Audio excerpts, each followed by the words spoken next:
ये विशाल शिला जो है ये व्यास पुस्तक है, व्यास पोथी। बाहर से देखोगे अलग अलग पन्ने स्पष्ट दिखाई देते हैं। टाइम मिलेगा खोल करके पढ़ लेना। जय बोले। जय बोले। जय बद्री साहब, जय बद्री विशाल। जय बद्री साहब। और अर्जुन भाई गर्लफ्रेंड का कॉल आ गया, बाहर चले गए फिर से। तो ये जगह आप लोग पहचान ही रहे होंगे। जब लास्ट टाइम ओली आए थे तो गाड़ी हमने यहीं पे खड़ी करी हुई, तो इस टाइम भी यहीं पे थी। तो फाइनली हम लोग 11:40 जोशीमठ से बद्रीनाथ की ओर निकल चुके हैं। और जो रथ यात्रा निकलती है यहाँ से वो जा चुकी है। वो भी गाड़ी में जाती तो उसको पता है कि देख नहीं पाते, तो इस वजह से हम लोग थोड़ा लेट ही जा रहे हैं आराम से, क्योंकि रेस्ट करते। कई दिन से हम लोग मॉर्निंग में 4 बजे उठ रहे थे। 4 बजे उठो फिर चलो, फिर उठो फिर चलो वाला हिसाब चला था। तो आज हमने कहा रेस्ट करते हैं प्रॉपर तरीके से। तो आराम से रेस्ट ही किया, क्योंकि आज हमें सिर्फ माड़ा तक जाना है। माड़ा में जो भी थोड़ा बहुत लोकल प्लेसेस होंगे वहाँ पर एक्सप्लोर करेंगे उनको। बाकी ऐसा कुछ है नहीं। आज बद्रीनाथ को आपको दिखाएंगे कपाट बंद में क्या व्यू दिखता है उसका। बाकी जब कल मॉर्निंग में कपाट खोलेंगे तो उसमें आपको पूरा प्रॉपर व्यू दिखाएंगे। और यहाँ पे है नरसिंह मंदिर, जहाँ से ये बद्रीनाथ की यात्रा निकलती है। यहाँ से शुरू होता है और सीधे जाती है बद्रीनाथ तक। तो यहाँ से जो बद्रीनाथ की रथ यात्रा निकलती है तो उसकी वजह से काफ़ी ज़्यादा ट्रैफिक रुका हुआ था। तो जैसे ही ट्रैफिक खुला और काफ़ी गाड़ियाँ थी, काफ़ी भीड़ थी यहाँ पे, जो बद्रीनाथ की ओर को निकल रही थी, क्योंकि कल यहाँ के कपाट खुलने थे और काफ़ी ज़्यादा रास्ता है यहाँ पे। तो मेन जोशीमठ से यहाँ पे 1 वे करा हुआ है रूट, जो नीचे की ओर एक साइड से आता है और एक साइड से ऊपर की ओर जाता है। तो यहाँ से जाता है ऊपर की ओर। वो जो आपको सामने पर्वत दिख रहा है इसको हाथी पर्वत कहते हैं। हल्का सा लुक इसका जो है हाथी की तरह लग रहा है। जो आगे का सामने दिख रहा है वो सर टाइप का लग रहा है, उसके आगे का सूंड टाइप का लग रहा है हल्का हल्का। उसका नाम हाथी पर्वत है। और जोशीमठ से जो बद्रीनाथ की डिस्टेंस है वो है अप्रॉक्स 50 किलोमीटर, और वहाँ से माना की जो डिस्टेंस है वो है 3 किलोमीटर के आसपास। तो करीबन 50 किलोमीटर के आसपास हमें चलना है टोटल। अभी कपाट खुलने से एक दिन पहले जाने का यही कारण है कि बंद कपाट में कैसा है मंदिर, क्या है, क्या डेकोरेशन चल रहा है वहाँ पे, ये देखने को मिल जाएगा हमें। बाकी दर्शन कल हम करेंगे।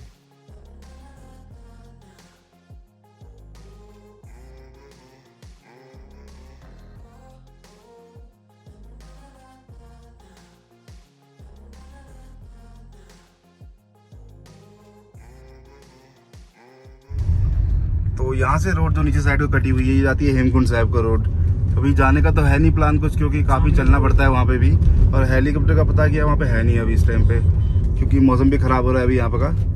तो कभी और ट्राई करेंगे, कभी सिर्फ यहाँ के लिए आएंगे अकेले, तो सही रहेगा उस टाइम पे जाने के लिए। बट अभी तो कल वसी पैर थके पड़े हैं। और हम पहुँचे हैं पागल नाला में। यहाँ का नाला जो है कभी भी आ जाता है, बेमौसम धूप हो बरसात हो कभी भी आता है। इसको पागल कहते हैं। और जो बद्रीनाथ का रास्ता था काफ़ी जगहों पे ख़राब हुआ पड़ा था, तो कई जगहों पे रास्ता सही भी कर रहे थे साथ ही में। और यहाँ पे है गाड़ी वाड़ी धोने के लिए हल्का फुल्का। अभी चक पानी भर रहा है, वरना हम भी अपनी गाड़ी धुल के चले आते। ये गाड़ी हो गई है काफ़ी ज़्यादा गंदी। और छोटा सा बर्फ़ का टुकड़ा भी दिख रहा है यहाँ पे। और सामने की तरफ को व्यू दिख रहा है बहुत ज़बरदस्त। ये देखिए सामने पहाड़ को। अब ये लेफ्ट साइड में जो दिख रहा है आपको थोड़ा सा गैप वाला, वहाँ से एक झरना पूरा नीचे तक बहता हुआ आ रहा है।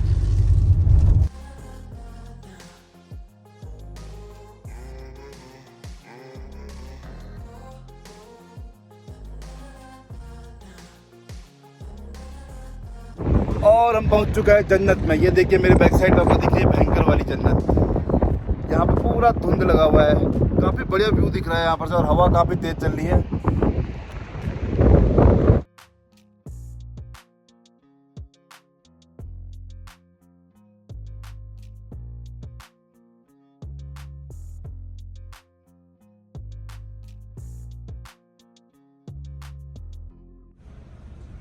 तो यहाँ से हमें बद्रीनाथ की पहली झलक दिखी। सामने पे आपको दिख रहा है गोल्डन कलर का, वो है बद्रीनाथ मंदिर। तो गाड़ी को अभी यहाँ से ऊपर से पार्किंग यहाँ पे पार्क करते हैं। और ये हमारा होटल। तो होटल अच्छा है, काफ़ी कमरे भी काफ़ी बढ़िया है। 3 रूम बैठ लिया हमने। और यहाँ पे जस्ट बगल पे बने हुई राजमा, ये खा रहे हैं। और यहाँ से व्यू जो है बहुत ज़बरदस्त है, बहुत ज़बरदस्त व्यू आ रहा है। तो इसको बनाते हैं टाइमलेस। थोड़ा सा गाड़ी यहाँ पे खड़ी कर चुका है टाइमलेस बनाने के लिए, तो यहाँ से बनाते हैं टाइमलेस बढ़िया सा।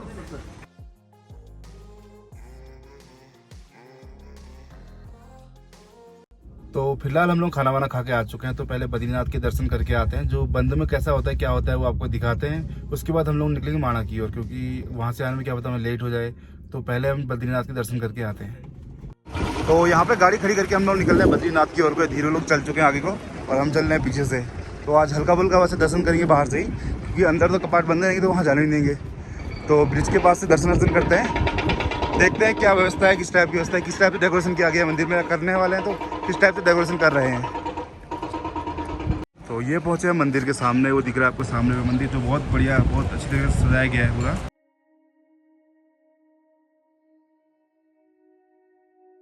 तो मेरे पीछे दिख रहा है आपको बद्रीनाथ मंदिर, सामने बद्रीनाथ मंदिर है, तो चल रहे हैं उधर की ओर धीरे धीरे।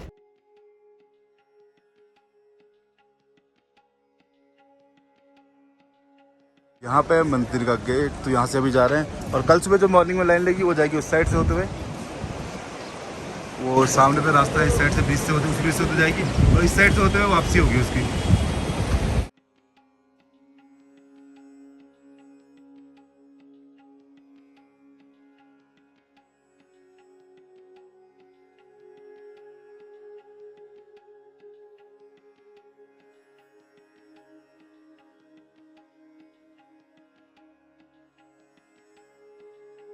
और जो मंदिर है मेरे बैक साइड है बद्रीनाथ मंदिर, इसलिए सजाया जा रहा है, अभी आधा सजाएगी आधा और सजाया जाएगा। और हवा यहाँ पे काफ़ी तेज चल रही, शायद आवाज़ में थोड़ी दिक्कत हो, माइक में थोड़ा प्रॉपर ना आए, क्योंकि माइक मैंने लगाया नहीं है अभी। और यहाँ की जो कपाट खुलने की प्रोसेस है वो कल सुबह मॉर्निंग में करीबन 6:30 के आसपास में है। हिंदी का एक मुहावरा है कि चने चबाना अर्थात कष्ट पाना। भगवान 6 माह आज तक कष्ट पा रहे हैं, न जाने कितने बरस पे भगवान रहे होंगे, कितनी बरस रही होगी, लेकिन अब मनुष्य पूजा प्रारंभ हुई है और अब हम भगवान की पूजा करेंगे। सौभाग्यशाली जो लोग कल आएंगे और कल के बाद 6 माह तक निरंतर कभी कभी आते रहेंगे या वर्ष में एक बार आएंगे, दर्शन करेंगे, समझो का कोई पुण्य का उदय है, मैं ऐसा समझता हूँ।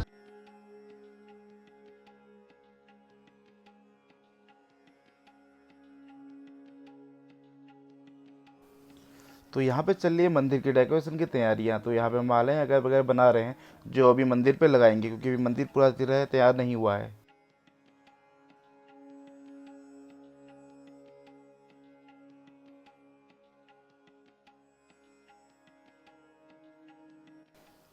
और ये देखिए मंदिर के व्यू के साथ कितना ज़बरदस्त झरना दिख रहा है सामने पे, मन कर रहा है यहाँ पे नहाने के लिए जाया जाए, बट अर्जुन भाई कह रहे हैं कि यहाँ पे काफ़ी पैदल चलना पड़ेगा, तो इसलिए प्लान किया हमने कैंसिल।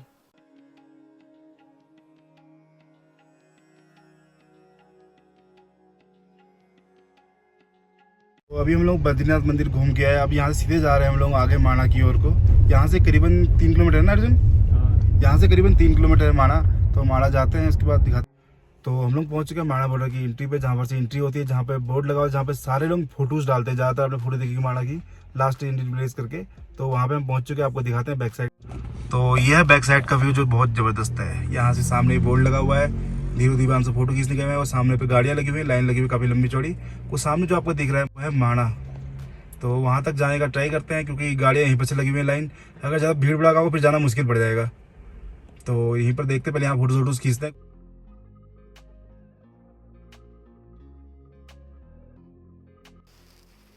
तो फाइनली हम लोग पहुँच चुके हैं माना विलेज पे। तो यहाँ पे बोर्ड लगा हुआ है, माना विलेज में आपका स्वागत है। और देखिए यहाँ पे कितनी ज़बरदस्त तरीके से पेंटिंग बनाई गई है वॉल्स पे, तो काफ़ी सुंदर लगा मुझे ये माना गाँव। बस कपाट कल खुलने वाले हैं, तो अभी यहाँ सारी तैयारियाँ हुई नहीं है। तैयारियाँ नहीं हुई से मतलब जैसे कि यहाँ की जो सारी दुकानें हैं तो अभी पूरी तरह तैयार नहीं हुई है, मतलब कुछ दुकानों में कंस्ट्रक्शन का वर्क चल रहा है, और जैसे ही कपाट खुलते हैं उसके बाद यहाँ की दुकानें सारी ओपन हो जाएंगी।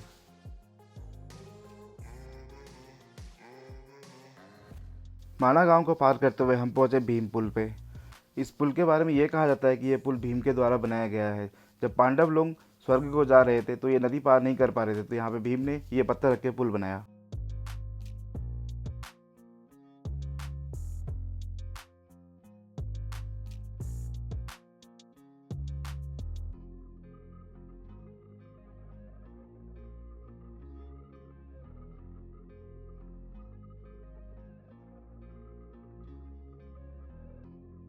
पहले शायद पानी यहाँ तक हुआ करता होगा, ये ऊपर तक, क्योंकि वहाँ तक पानी की जो लहरों के निशान होते हैं वो बने हुए हैं, पूरे निशान देखिए ऊपर इस जगह पे, काफ़ी ऊपर पे। अभी भी पानी का फ्लो काफ़ी तेज़ है, मतलब जो हम पानी से लगाए थे काफ़ी ऊपर खड़े हैं और यहीं पर पानी की बूंदें आ रही हैं। फाइनली हम लोग पहुंच चुके हैं हिंदुस्तान की अंतिम दुकान। तो यहाँ पे चाय मैगी वगैरह बनती है, बट अभी यहाँ पे अवेलेबल नहीं है क्योंकि मार्केट कल ही खुली हुई है। तो यहाँ पे थोड़ा बहुत तैयारी चल रही है, और देखिए कितना अच्छा होता है कि मतलब आपका कोई सपना पूरा हो, क्योंकि मैंने काफ़ी सारे वीडियोज़ में देखा था कि यहाँ पे फ़ोटोज़ थी, काफ़ी सारे लोगों ने वीडियो बनाई थी कि अंतिम दुकान इंडिया की करके, तो काफ़ी अच्छा लगा, एक सपना और पूरा हुआ।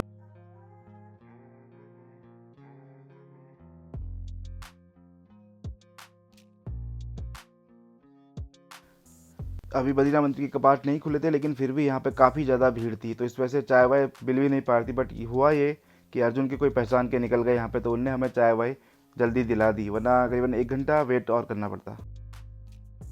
तो ये है केशव प्रयाग, ये अलकनंदा और सरस्वती नदी का संगम है, तो इसको कहते हैं केशव प्रयाग।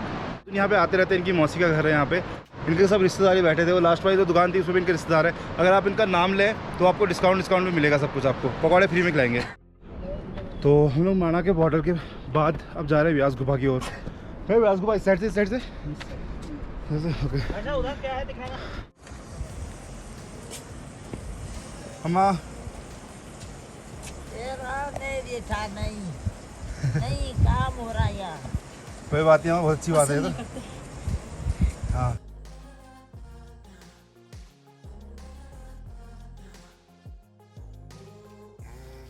तो फाइनली हम लोग आज व्यास गुफा भी पहुंचे। तो लास्ट टाइम जब हम लोग आए थे ना माड़ा जा पाए थे ना व्यास गुफा जा पाए थे, तो काफ़ी अच्छी किस्मत थी हमारी। तो काफ़ी दूर से यहाँ पे एक ग्रुप आया हुआ था, तो उनके साथ ही में हमें भी यहाँ पे कथा सुनने का मौका मिला।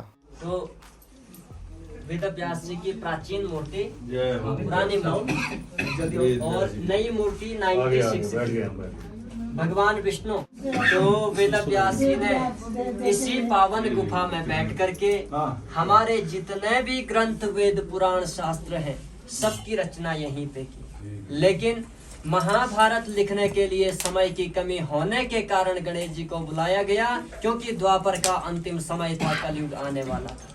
तो गणेश जी ने शर्त रखी कि श्रुते तत्प्राह विघ्नेषु यदि मैं लेखनी क्षणम, लिखते वक्त मेरी लेखनी क्षण भर भी रुकनी नहीं चाहिए। रुक गई तो आगे नहीं चलेगी, क्योंकि गणेश जी दोनों हाथों से लिखा करते थे। तो यहाँ से वेद व्यास जी महाभारत बोलते गए और गणेश गुफा में गणेश जी लिखते गए।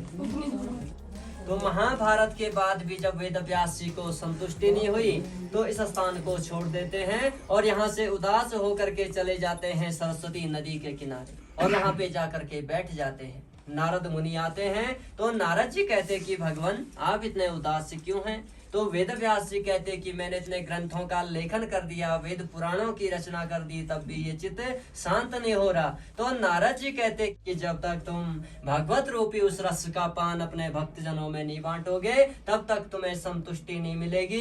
तो अंत में इसी स्थान में आकर के नारायण भगवान को प्रणाम किया, माँ सरस्वती की वंदना की और यहाँ पे आकर के भागवत महापुराण की रचना की। बोल भागवत महापुराण। व्यास जी के पुत्र सुखदेव जी जो 12 साल तक माँ के गर्भ में रहे थे, कहा कि जब तक मुझे श्री कृष्ण के दर्शन नहीं हुए मैं जन्म नहीं लूंगा। तो कैसे है वो आनंद कंद वृंदावन विहारी जो माँ के गर्भ में भी दर्शन दे देते हैं। और जो लास्ट में वल्लभाचार्य जी विराजमान हैं, ये छत्तीसगढ़ चंपारण से 500 वर्ष पहले 11 साल की बाल अवस्था में यहाँ पे आए। 500 वर्ष पहले कोई एम्बेस्टर नहीं थी, समूह टाटा नहीं थी, पुल नहीं थे, एरो का चिन्ह नहीं था, तो कैसे आए होंगे? कहाँ रह गया छत्तीसगढ़, कहाँ रह गया माणा, वो भी 11 साल की अवस्था में। आज जब हर वक्त के पास अपना साधन है, फिर भी जब भक्त गाड़ी छोड़ करके पैदल मार्गों पे चलते तो उनकी हालत कैसी होती उन्हीं को पता होगा। तो ये जो है एक ही सूत्र को लेकर आए कि वेद व्यास जी का पुण्य धाम कहाँ पे होगा? ब्रह्म कहते ज्ञान को, तो जहाँ पे ज्ञान को देने वाली माँ सरस्वती बहरी हो, सम्यप्रास नामक क्षेत्र जहाँ पे हो, और बद्री संड मंडिते, बद्री कहते बेर को, जहाँ पे बेर की झाड़ियां हो तो उसी स्थान में वेद व्यास जी का पुण्य धाम होगा। तो बेर की झाड़ियां यहाँ पे क्यों हुई? जहाँ पे सरस्वती और अलकनंदा नदी का संगम हो रहा है, संगम को कहते हैं केशव प्रयाग। तो नारायण जी इसी स्थान में जब तपस्या कर रहे थे तो आंधी तूफान बर्फबारी होने लगी। क्षीर सागर से माँ लक्ष्मी देखती तो माँ लक्ष्मी को बड़ा दुख महसूस हुआ। तो माँ लक्ष्मी कहती मैं अपने पति की सेवा कैसे करूं? तो माँ लक्ष्मी ने वहां पे जाकर के एक विशाल बेरी का वृक्ष बन करके और नारायण जी के ऊपर से छाया कर दी।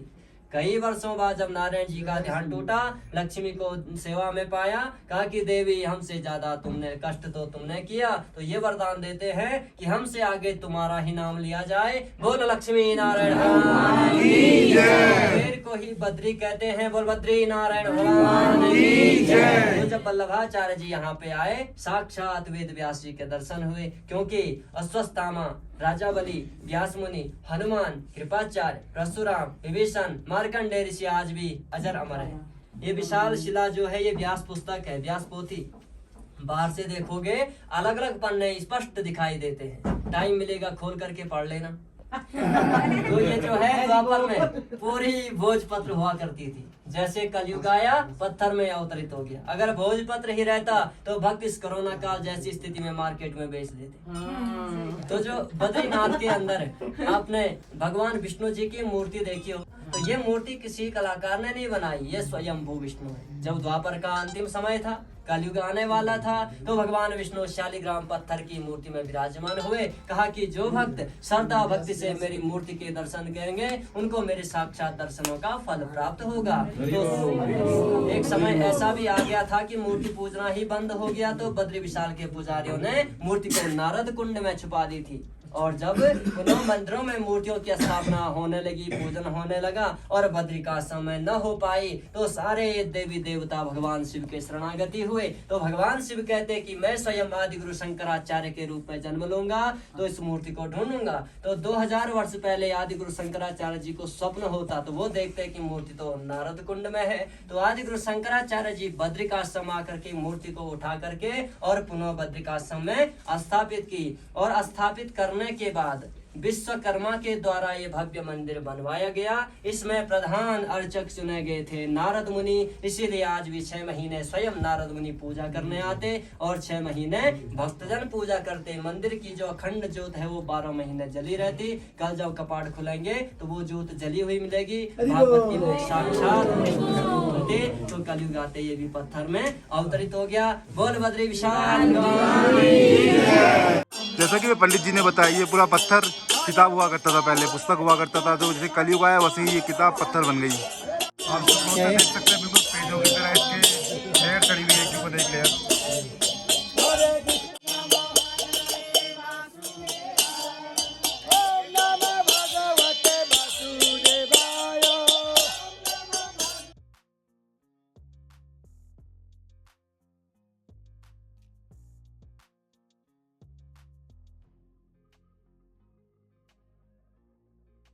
तो हम लोग व्यास गुफा घूमने के बाद अभी गणेश गुफा आए हुए थे, बट ये जो गुफा है गणेश गुफा ये अभी बंद है। तो यहाँ दर्शन हुए नहीं, बट ऊपर पंडित जी ने कथा सुनाई पूरी, काफ़ी अच्छा लगा, काफ़ी अच्छे से सुने, उन्होंने एक्सप्लेन किया उस कथा को। तो अब आप भी सुनिए कथा किस टाइप से है, क्या है, कैसी है, आप हमें बताइएगा कमेंट करके।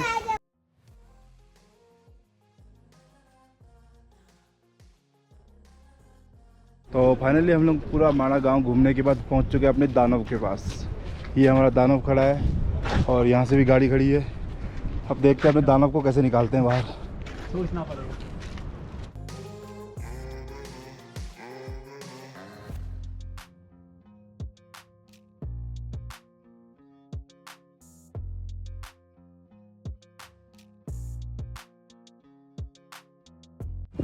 वो जो पहाड़ के टॉप पे दिख रहा है आपको सनराइज पड़ते हुए, वो है नीलकंठ पर्वत, जो दिखने में बहुत ज़बरदस्त लग रहा है। तो बद्रीनाथ आपको इस तरीके से बनेगा, मतलब मंदिर नहीं, बाकी जो आस पड़ोस की जगह है कुछ इस तरीके से डेवलप होंगे। बद्रीनाथ के आजू बाजू के जो घर टूट रहे हैं वो घर। तो ये हमारा रूम है, तो रूम काफ़ी बढ़िया है, ठीक है। 3 लोग इसमें सो जाएंगे और एक इसमें सोएगा। तो सामान अभी हमने सब फैलाया हुआ है अपना, क्योंकि ये सब खोलना वोलना है, चेंज वेंज करना है, तो ये सब यहाँ का है। तो ये भाई होटल वाला है, तो इसने हमें रूम दिलाया। भाई कैसे हो? बस बढ़िया। कहाँ यहीं से रहे हो तुम लोग? हाँ भाई यही से। ये जोशीमठ से। यहाँ बर्फ कितनी पड़ी थी अभी इस बार? 6 बर्फ तो बहुत पड़ती है, 2-3 फीट से ज्यादा पड़ती है, पर अभी तो है नहीं। अच्छा, अभी कहीं पड़ेगी नहीं तो हाँ, अभी कहीं देखी भी नहीं हमने। तो कल सुबह कोई मंदिर में कोई जुगाड़ पानी है तुम्हारी, जहाँ तक दर्शन हो जाए? नहीं, हमारा तो कुछ नहीं है सर, कि ऑनलाइन बुकिंग होती है वहाँ। अच्छा, तो अभी हमने रूम के अंदर कॉफ़ी बनाई, क्योंकि बाहर काफ़ी ठंड होने लग गई है। तो हमने कॉफ़ी बनाई, ये धीरे लोग पी रहे हैं। धीरे की ज़्यादा गर्म हो गई है, फूफू लगा पड़ा है। ये देखो, जय बोले। जय बद्री साहब। जय बद्री विशाल। जय बद्री साहब। और अर्जुन भाई की गर्लफ्रेंड का कॉल आ गया, वो बाहर चले गए फिर से। हमारा किचन यहीं पे है, पोर्टेबल किचन।